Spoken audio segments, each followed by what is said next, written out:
You guys, we got a chance to speak to the cast of the Knives Out sequel, Glass Onion. Check out our conversation with the astonishing Janelle Monáe. Janelle, it's an absolute pleasure. Hi, thank you so much for talking to me.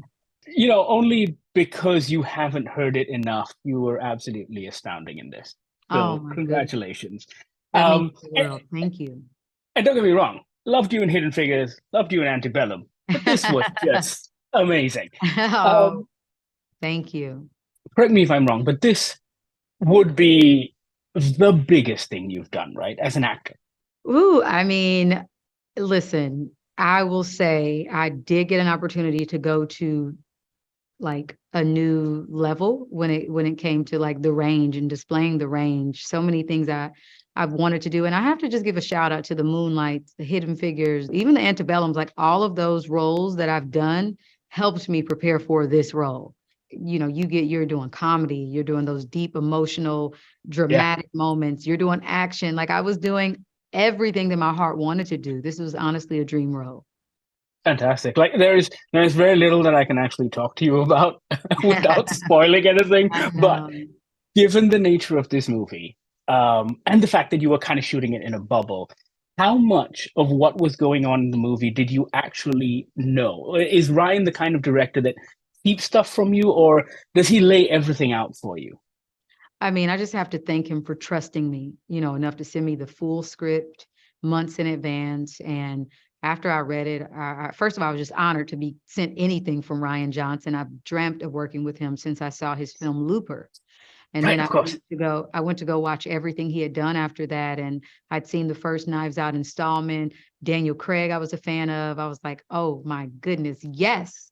I'm saying yes before I even finished this script. And then once I got to the end, once I, got an opportunity to like see where this film was going and who the cast was going to be, it was a hell yes. And then Greece, being I able to go know. to Greece, come on. I ate so much baklava. I mean, it was definitely better than me laying on my couch trying to figure out what my next move was going to be. So, I feel like with whodunits, more so than any other genre, that engagement and interaction with the audience is incredibly important because you want to trick them, you want to fool them, but you don't want to make them feel cheated at the end. And it's this mhm. really intricate play. But as an actor, does that change your performance in any way? I mean, I was speaking to Madelyn and Jessica, and I was saying that as a non-actor, if I was given that thing, I'd just be like, the whole time. Yeah, yeah. Yeah, I mean, what are you saying? Like you didn't want to give away anything? Correct. Like when you're taking on the part and you're doing the role, Yeah. is that playing in the back of your mind? No, you're moment to moment, for me at least. I'm present. I'm fully committed to that moment, fully committed to making what is in front of me. And I learned that from Barry Jenkins when I did Moonlight. He was like, "You're making the movie. You have the script, right?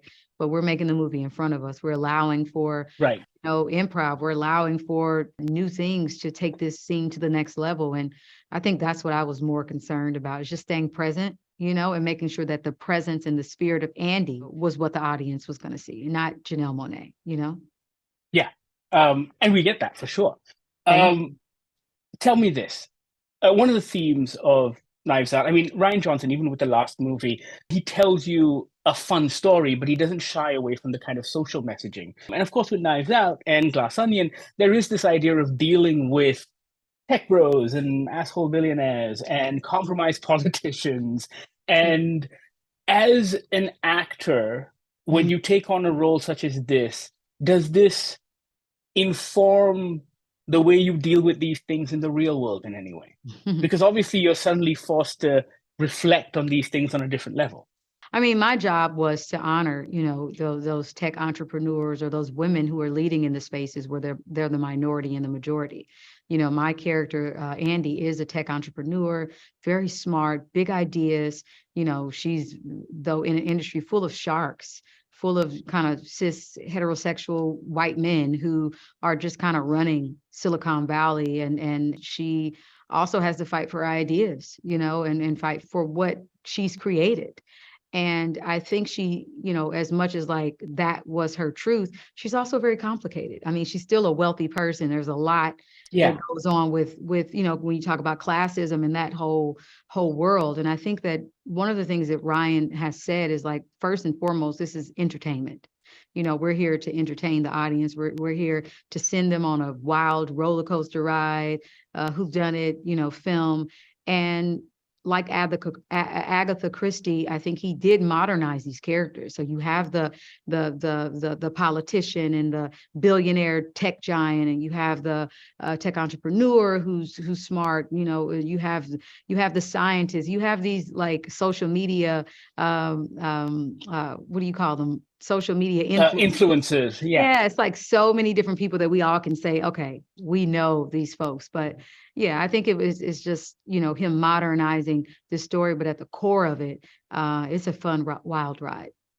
It really is. And my controversial take is I think it might be slightly better than the first one. So congratulations. I'm all out of time, but I just have to say, I think we did really well to not give anything away. I know. Thank you for honoring that, because you want people to have that experience for themselves, right? Yeah. Exactly. Thank you so much, Janelle. Congratulations. Take care. It's my pleasure. You must be really great at Clue, huh? I'm very bad at dumb things. Ticking boxes, running around, searching all the rooms. It's just a terrible, terrible game. That was Janelle Monáe. You can watch her on Glass Onion and Knives Out Mystery when it drops on Netflix December 23rd.